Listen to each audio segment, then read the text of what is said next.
वास्तु में क्या कुछ ऐसा है जिससे कि मनी और अबंडेंस की तरफ हम बढ़ सके? तो सभी 16 की 16 दिशाएं कंट्रीब्यूट करती हैं इस प्रॉस्पेरिटी और एबंडेंस में। अगर आप उस प्रोफेशन में नहीं गए या किसी तरह के एंटी प्रोफेशन में चले गए या जो प्रोफेशन आपके लिए सूटेबल नहीं है आप उसमें चले गए, तो सबसे पहले तो आप सक्सेसफुल होने वाले नहीं हो। तो मैं कहाँ रखूँ कि मेरे पैसे दुगने हो जाए? ऐसे देवता विराजमान हैं जो या तो आपके पैसों को संरक्षित रखेंगे, सेफ रखेंगे, या फिर उनको बढ़ावा देंगे, उस पैसों को या आपके इन्वेस्टमेंट्स को डबल ट्रिपल कर देंगे। अक्सर देखा जाता है गर्लफ्रेंड भाग जाती है या बॉयफ्रेंड भाग जाते हैं, तो आप हमारे यूथ को कुछ टिप देना चाहेंगी कि कैसी गर्लफ्रेंड चुने, उनमें कौन से नंबर होने चाहिए कि गर्लफ्रेंड भागे ना?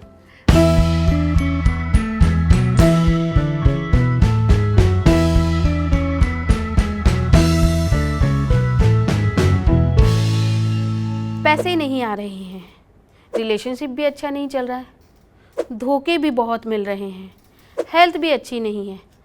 आपके मन में ऐसे बहुत से सवाल चल रहे होंगे और आपके इन्हीं सवाल के जवाबों के लिए आज हमने अपने स्टूडियो में बुलाया है देश के जाने माने वास्तु एक्सपर्ट साकार मोहता जी को और देश की जानी मानी न्यूमरोलॉजी एंड वास्तु एक्सपर्ट शीतल सूद जी को।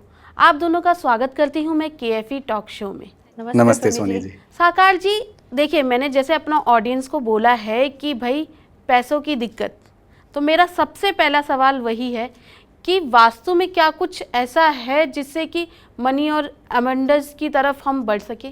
प्रॉस्पेरिटी और एबंडेंस आज के डेट में सबको चाहिए, और अगर हम वास्तु की बात करें तो सभी 16 की 16 दिशाएं कंट्रीब्यूट करती हैं इस प्रॉस्पेरिटी और एबंडेंस में। अब लेकिन मैं इन 16 दिशाओं की बात ना करके कुछ 4-5 मेन दिशाओं की बात करूंगा जो कि बहुत ही इंपॉर्टेंट है मनी के रिस्पेक्ट में। सबसे पहली दिशा जो है वो नॉर्थ की दिशा है। नॉर्थ की जो दिशा है वो सोम देवता की दिशा है, वो भल्लाट देवता की दिशा है। वो हमें एबंडेंस देती है, वो हमें अपॉर्चुनिटीज़ देती है, नई अपॉर्चुनिटीज़ देती है, नए काम करने के अवसर देती हैं, हमारे बिजनेस में कस्टमर्स को लाती हैं, अगर हम सर्विस करते हैं तो हमें सर्विस में नई अपॉर्चुनिटीज़ देती है। तो नॉर्थ बहुत इंपॉर्टेंट है। नॉर्थ के बाद अगली इंपॉर्टेंट दिशा है ईस्ट की दिशा, जो कि सूर्य देव की दिशा है। ईस्ट की जो दिशा है वो आपको सोशल कनेक्शंस देती है।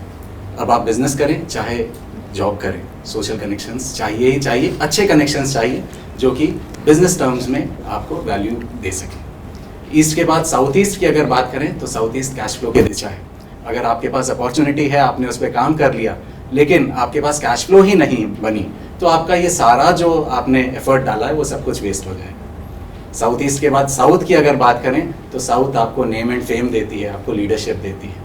तो अगेन जो कि इम्पोर्टेंट है, अगर आप बहुत अच्छा भी काम कर रहे हैं पर आपने नेम एंड फेम नहीं बना पाए, आप मार्केटिंग नहीं कर पाए अपनी, तो ये सारे एफर्ट्स जो हैं आपके, उसका कोई रिजल्ट नहीं है। साउथ के बाद हम बात करेंगे वेस्ट ऑफ साउथ वेस्ट की दिशा की, जो कि सेविंग्स की दिशा है।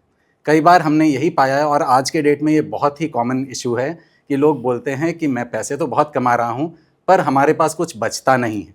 तो वेस्ट ऑफ साउथ वेस्ट की दिशा सेविंग्स की दिशा है। वेस्ट ऑफ साउथ वेस्ट के बाद जो वेस्ट की दिशा है वो गेन्स एंड प्रॉफिटेबिलिटी की दिशा है। आप अच्छा बिजनेस कर रहे हैं पर आपके बिजनेस में आपके पास मार्जिन ही नहीं बचे, तो वेस्ट ऑफ साउथ वेस्ट के बाद वेस्ट की जो दिशा है वो गेन्स और प्रॉफिटेबिलिटी देती है। वो पुष्पदंत देवता की दिशा है जो आपके इच्छाओं को पूरी करती है। तो इन दिशाओं का बहुत ही अच्छा होना, वास्तु के रेस्पेक्ट में यहाँ किसी दोष का ना होना, अगर दोष है तो उसकी रेमेडी कर लेना, ये बहुत इंपॉर्टेंट है ताकि सारा बैलेंस बना रहे और जो जो चीज़ें हमें चाहिए मनी एंड एबंडेंस के रेस्पेक्ट में वो हमें मिलती रहे। ये तो बात होगी वास्तु की मैम, शीतल मैम, लेकिन क्या न्यूमरोलॉजी में भी ऐसा कुछ है कि मनी और अबंडेंस दोनों आ जाए? डेफिनेटली है सोनी, लेकिन मैं वास्तु में ही एक चीज़ ऐड करना चाहूँगी। मेरी रिसेंट कंसल्टेशन से मेरे क्लाइंट मुझे अप्रोच किया उन्होंने, क्योंकि उनको बहुत ज़्यादा मनी प्रॉब्लम चल रही थी, तो हेल्थ इश्यूज़ भी काफ़ी थे। तो जब मैंने उनके घर में जाके विज़िट किया, देखा major problem was north east में टॉयलेट था। सो नॉर्थ ईस्ट में टॉयलेट मतलब health and money problem will be there. So मैं सिर्फ व्यूअर्स को ये बताना चाहूँगी, ये जो नॉर्थ और नॉर्थ ईस्ट की डायरेक्शंस हैं, एनर्जी इनफ्लो की डायरेक्शन है, मतलब हेल्थ और प्रॉस्पेरिटी मनी जो इस डायरेक्शन से आती है, इनका ज़रूर ध्यान दीजिए कि इसमें एटलीस्ट टॉयलेट नहीं हो, इनको क्लियर रखें, एनर्जी इनफ्लो के लिए इनको क्लियर रखें, सो दैट आपको हेल्थ और मनी इश्यूज़ ना आए। अब चलते हैं न्यूमरोलॉजी पे। जैसा कि आपने बोला कि न्यूमरोलॉजी में मनी के लिए कौन से नंबर्स हैं, सो नंबर 6 जो सबसे इम्पॉर्टेंट नंबर है, ये मनी के लिए नंबर है। इसका डिपार्टमेंट सारा लग्जरी है, पैसा है, प्रॉस्पेरिटी है, तो ये नंबर होना तो बहुत ज़रूरी है। लेकिन बाय चांस ये नंबर मिस हो गया है तो हमारे पास रेमेडीज़ हैं, हम रेमेडीज़ कर सकते हैं नंबर 6 की, जो कि मैं हमेशा बोलती हूँ बहुत सिंपल रेमेडीज़ हैं। फ्राइडे के दिन डोनेशन दीजिए, किसी डिसेबल्ड को दीजिए, वाइट ईटेबल्स डोनेट करना है, दूध, दही, पनीर, आप कुछ भी दे सकते हैं अपनी कन्वीनियंस के हिसाब से, लेकिन रेगुलरली दीजिए ताकि असर हो। सो ये एक चीज़ है। अगर इसके साथ साथ नंबर 5 की रेमेडी भी करेंगे तो ये एक बहुत अच्छा कॉम्बिनेशन बन जाएगा, आपके पास स्मूथ मनी इनफ्लो होने लगेगा। सो ये दोनों रेमेडीज़ कीजिए। नंबर 5 की रेमेडी, हरे रंग का इस्तेमाल कीजिए ज़्यादा से ज़्यादा, गाय को चारा खिलाइए बुधवार के दिन। लेकिन अगर नंबर 8 इसके साथ आपके पास आ गया तो मनी आएगी भी और मनी टिकेगी भी, और आपको पता है कि उसको मैनी फोल्ड कैसे करना है, मनी को बढ़ाना कैसे है। तो ये तीनों नंबर का जो कॉम्बिनेशन है ये आपके लिए मनी सेगमेंट को बहुत स्ट्रॉन्ग करता है। साकार जी, जैसे शीतल जी ने और आपने दोनों ने ही हमें कुछ रेमेडी बताई मनी एबंडेंस की, अगर हम ये उपाय करें और कुछ ना करें तो ये क्या हमें प्रॉफिट करेगी? देखिए सोनी जी, मैं सबसे पहले बताना चाहता हूँ कि कर्म प्रधान है, कर्म तो हमें करना ही करना है। ये जो दोनों साइंसेज हैं, या कोई भी ऑकल्ट साइंस हो, न्यूमरोलॉजी हो, वास्तु हो, एस्ट्रोलॉजी हो, ये सब कुछ एक हेल्पिंग साइंस है। आपके कर्म के साथ अगर हम इसको ऐड कर लेते हैं तो हमारी लाइफ ईजियर हो जाती है, हमें एक नेविगेशन की पाथ मिल जाती है। वास्तु में भी अलग अलग दिशाएं जो हैं अलग अलग ग्रहों को रिप्रेजेंट करती हैं। तो उस रेस्पेक्ट में अगर मैं प्रोफेशंस की बात करूं, अलग अलग प्रोफेशंस की बात करूं, तो जैसा कि आगे डिस्कशन हुआ कि 6 जो है, नंबर 6 जो शुक्र का नंबर है, तो उसके लिए जो वास्तु में दिशा है वो साउथ ईस्ट की दिशा है। तो अगर आप लग्जरियस प्रोफेशन में आप जा रहे हैं, लग्जरी के प्रोफेशन में हैं, या लग्जरी के प्रोडक्ट्स के बिजनेस में हैं, तो आपके लिए साउथ ईस्ट की दिशा बहुत इंपॉर्टेंट है।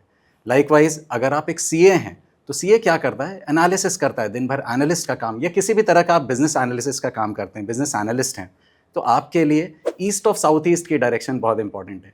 ईस्ट ऑफ साउथ ईस्ट की जो डायरेक्शन है वो विश्वकर्मा प्रकाश में बताई गई है कि वो चर्निंग की डायरेक्शन है। चर्निंग की कैसे डायरेक्शन है वो बताई गई है कि वहाँ पर दही से मक्खन निकालने का काम किया जाता था, तो वो उसको कोरिलेट करके बनाया गया कि वो एक चर्निंग की डायरेक्शन है और हमारे डिसीजन मेकिंग में वो डायरेक्शन हेल्प करती है। तो सीए के लिए या एक बिजनेस एनालिस्ट के लिए ईस्ट ऑफ साउथ ईस्ट की डायरेक्शन बहुत इंपॉर्टेंट है। लाइकवाइज अगर कोई रियल एस्टेट में काम करता है तो रियल एस्टेट के लिए जैसे शनि का स्ट्रॉन्ग होना बहुत ज़रूरी है, तो शनि के लिए शनि से एसोसिएटेड जो डायरेक्शन है वो वेस्ट की डायरेक्शन है। तो वेस्ट की डायरेक्शन जो है वो अगर आपकी स्ट्रॉन्ग होगी, वहाँ कोई वास्तुदोष नहीं होगा, तो आप रियल एस्टेट में 100% बहुत अच्छा करेंगे। शीतल जी, जैसे कि सर ने बताया प्रोफेशन के बारे में वास्तु में, ठीक है, तो क्या न्यूमरोलॉजी में भी प्रोफेशन से रिलेटेड ऐसा कुछ है क्या? बिल्कुल सोनी जी, न्यूमरोलॉजी तो एकदम आपको गाइड करती है कि क्या नंबर है आपका, किस नंबर से आप रूल हो रहे हैं, मतलब आपका डेट ऑफ बर्थ के हिसाब से किस प्रोफेशन में आपको जाना चाहिए। अगर आप उस प्रोफेशन में नहीं गए या किसी तरह के एंटी प्रोफेशन में चले गए, या जो प्रोफेशन आपके लिए सूटेबल नहीं है आप उसमें चले गए, तो सबसे पहले तो आप सक्सेसफुल होने वाले नहीं हो, क्योंकि आपको उसमें सक्सेस नहीं मिल रही है तो आपका मोटिवेशन नहीं रहेगी, you will not enjoy your work. तो आपको न्यूमरोलॉजी एक अच्छे से गाइडेंस देती है कि कौन से प्रोफेशन में आपको जाना चाहिए, आपके कौन से नंबर के हिसाब से, ताकि आप सक्सेसफुल भी हो सकें, पैसा भी कमा सकें और साथ ही साथ एंजॉय कर सकें जो आप करें। क्योंकि जब तक आप अपने काम को एंजॉय नहीं करते हैं आप उसमें सक्सेसफुल कभी भी नहीं हो सकते हैं। सो बहुत सारे लोगों की, मैक्सिमम लोगों की प्रॉब्लम यही है कि वो गलत प्रोफेशन से जुड़ जाते हैं, जिसकी वजह से स्ट्रगल करते हैं। Almost half of the life बीतने के बाद सबको समझ आता है कि हमने गलती कर दी, मुझे बिज़नेस करना था, मुझे जॉब करनी थी, एक नंबर वाला जॉब में आधी ज़िंदगी बिता दी। मैं अपनी एग्जांपल बताती हूँ, मुझे पता ही नहीं था कि मैं एक नंबर से रूल हो रही हूँ and job is not for me, I was stuck in job. But एक नंबर वाले को जॉब नहीं करनी है ये पता होना भी बहुत ज़रूरी है। 2 नंबर वाले को कहाँ जाना है, 3 नंबर वाले के लिए कौन सा प्रोफेशन ज़रूरी है। तो ये गाइडेंस जो है हमें न्यूमरोलॉजी बहुत डीप लेवल पे देती है। अगर हम इसको फॉलो करते हैं सो डेफिनेटली सक्सेस मिलती है और आप एंजॉय करते हैं, एज आई सेड अर्लियर। मतलब मैंने पैसे सर की रेमेडी से जान लिए जी ठीक है, अब प्रोफेशन भी मैंने चुन लिया। भैया मैंने पैसे कमा लिए सर, तो मैं कहाँ रखूँ कि मेरे पैसे दुगने हो जाए? तो यानी कि मेरे घर में लॉकर की डायरेक्शन क्या होनी चाहिए? ये बिल्कुल बहुत ही अच्छा क्वेश्चन है, और ये क्वेश्चन नॉर्मली हर कंसल्टेशन में लोग पूछते हैं, और लोग इतना ट्रस्ट भी करते हैं कि कंसल्टेशन में वो अपनी लॉकर की डायरेक्शन बताते भी हैं कि हमने यहाँ लॉकर पोजीशन करके रखा है। तो क्या ये सही है, क्या ये गलत है? तो अगर मैं लॉकर के पोजीशन की बात करूँ तो साउथ वेस्ट से लेकर के वेस्ट तक की डायरेक्शन में सभी अच्छे देवताओं का विराजमान हैं। अच्छे देवता ऐसे देवता विराजमान हैं जो या तो आपके पैसों को संरक्षित रखेंगे, सेफ रखेंगे, या फिर उनको बढ़ावा देंगे, उस पैसों को या आपके इन्वेस्टमेंट्स को डबल ट्रिपल कर देंगे। अगर मैं वेस्ट ऑफ साउथ वेस्ट की बात करूं तो वेस्ट ऑफ साउथ वेस्ट में 2 देवता विराजमान हैं। पहले देवता हैं द्वारिक देवता, जिन्हें हम नंदी देवता भी कहते हैं। तो नंदी देवता आपने देखा होगा कि शिव जी के मंदिर के बाहर जो द्वारपाल होते हैं वो नंदी देवता होते हैं। तो नंदी देवता के पोजीशन पर अगर हम अपने तिजोरी को रखते हैं तो वो बिल्कुल संरक्षित रहेगा। उसके बाद अगला अगर हम बात करें, नंदी देवता के बाद जो देवता का वर्णन आता है वो अगर हम पुष्पदंत देवता की बात करें वेस्ट की दिशा में, तो वो मैनिफेस्टेशन के देवता हैं। वो पुष्पदंत देवता जो हैं वो आपके विशेस को फुलफिल करेंगे। तो आप अपने नॉर्मली आजकल तिजोरी में हम इन्वेस्टमेंट के पेपर्स रखते हैं, डॉक्यूमेंट्स रखते हैं, कैश का तो ज़माना चला गया है। तो इन्वेस्टमेंट के पेपर्स के साथ, हर इन्वेस्टमेंट के साथ हम चाहते हैं कि वहाँ कुछ ना कुछ हमारी एक इच्छा जुड़ी होती है हमारे हर इन्वेस्टमेंट के साथ कि हमारी कोई इन्वेस्टमेंट बिक जाए, हमारी कोई इन्वेस्टमेंट की वैल्यू बढ़ती रहे, हमारी कोई इन्वेस्टमेंट है, कोई रियल एस्टेट में कोई इन्वेस्टमेंट है वो रेंट पे लग जाए। तो अपनी जो भी इच्छा है वो इच्छा पुष्पदंत देवता पूरी करते हैं। अच्छा मैम, एक्चुअली कैसा होता है, लोग पैसा भी कमा लेते हैं, बट आजकल कैसा हो गया है, पैसा तो है पर रिश्ते नहीं संभाल पा रहे। तो क्या न्यूमरोलॉजी में ऐसा कुछ है कि पता चल सके कि किसके रिश्ते किससे अच्छे बनेंगे? तो आप प्लीज बिल्कुल गाइड कीजिए। यस सोनी, रिश्तों का आप बिल्कुल समझ भी सकते हैं, और अगर अच्छे नहीं बन रहे हैं तो उनको अच्छे कैसे बनाना है ये भी हम कर सकते हैं न्यूमरोलॉजी से। पहले तो रिश्तों की अगर बात करें तो सबसे पहले हमारे दिमाग में हस्बैंड वाइफ का रिश्ता आता है। Correct. क्योंकि ये मेजर प्रॉब्लम बहुत लोगों की रहती है। जब मैं इतनी कंसल्टेशंस लेती हूँ तो 90% लोगों की रिलेशनशिप प्रॉब्लम रहती है कि रिलेशनशिप में प्रॉब्लम है, क्या करें, कैसे इम्प्रूव करें। तो अगर तो आपकी शादी नहीं हुई है तो आई वुड एडवाइज़ कि प्लीज़ चार्ट मिला के शादी कीजिए, सबसे पहले इम्पॉर्टेंट है, क्योंकि बाद में तो सिर्फ रेमेडी बचती है। लेकिन पहले हमारे पास जब चॉइस है, if you are going for arrange marriage, please compatibility check करके ही शादी कीजिए। कंपैटिबिलिटी कैसे चेक करनी है? ड्राइवर कंडक्टर्स एक दूसरे के साथ फ्रेंडली होने चाहिए। There are few more criterias which we recommend, जो अगर आप चेक करेंगे तो आपको बिल्कुल समझेगा कि क्या क्या चीज़ें चेक करनी है। लेकिन अगर तो शादी हो गई है and there is a issue, अब रिलेशनशिप वर्क नहीं कर रहा है, तो उसकी वजह एक तो ये हो सकती है कि आपका ड्राइवर कंडक्टर कॉम्बिनेशन एंटी है, ऑपोजिट है, एक दूसरे के साथ कंपैटिबल नहीं है। अब ये तो हो गया, कुछ नहीं कर सकते। दूसरा कारण हो सकता है कि आपके चार्ट में मल्टीपल 7 आ गया। मल्टीपल 7 भी रिलेशनशिप में ग्रहण की तरह काम कर जाता है, मतलब कंपैटिबिलिटी में भी प्रॉब्लम करता है, और बहुत बार एक पार्टनर दूसरे पार्टनर को चीट भी करता है अगर मल्टीपल 7 आ गया। So that is one issue जो हो सकता है। उसके अलावा आपके चार्ट में नंबर 6 मिस हो गया। अब दोनों में से किसी एक के चार्ट में भी नंबर 6 है तो काम चल जाएगा, लेकिन दोनों में मिस हो गया तो काम नहीं चलेगा, प्रॉब्लम आने ही वाली है। 6 नहीं है, 5 है तो भी काम चल जाएगा, लेकिन दोनों हैं तो perfect marriage, blissful married life enjoy कर पाएंगे। साकार जी, जैसे कि मैम ने बताया न्यूमरोलॉजी के अकॉर्डिंग रिलेशनशिप के बारे में, तो मैं जानना चाहूँगी क्या वास्तु में भी कुछ ऐसी दिशा है जो हमारे रिलेशनशिप को डेडिकेट होती है? यस, रिलेशनशिप हमारे लाइफ्स का एक बहुत इंपॉर्टेंट एस्पेक्ट है। तो अगेन साउथ वेस्ट की जो दिशा है वो रिलेशनशिप्स की दिशा है, और मैं कुछ छोटी छोटी रेमेडीज़ बताता हूँ, छोटे छोटे टिप्स देता हूँ जिससे आप रिलेशनशिप्स को स्ट्रेंथन कर सकते हो। साउथ वेस्ट की दिशा में हमारी एक फुल फैमिली की एक single moment, single family picture ज़रूर होनी चाहिए। एक गोल्डन फ्रेम में एक सिंगल फैमिली पिक्चर हमें साउथ वेस्ट की दिशा में ज़रूर लगानी चाहिए। साउथ वेस्ट की दिशा क्योंकि रिलेशनशिप की दिशा है, तो वहाँ हम एक रिलेशनशिप को दर्शाने वाली एक इमेज और यूज़ कर सकते हैं। लव बर्ड्स की फ़ोटोग्राफ को भी हम वहाँ यूज़ कर सकते हैं, लव बर्ड्स की शो पीसेस को भी हम वहाँ लगा सकते हैं।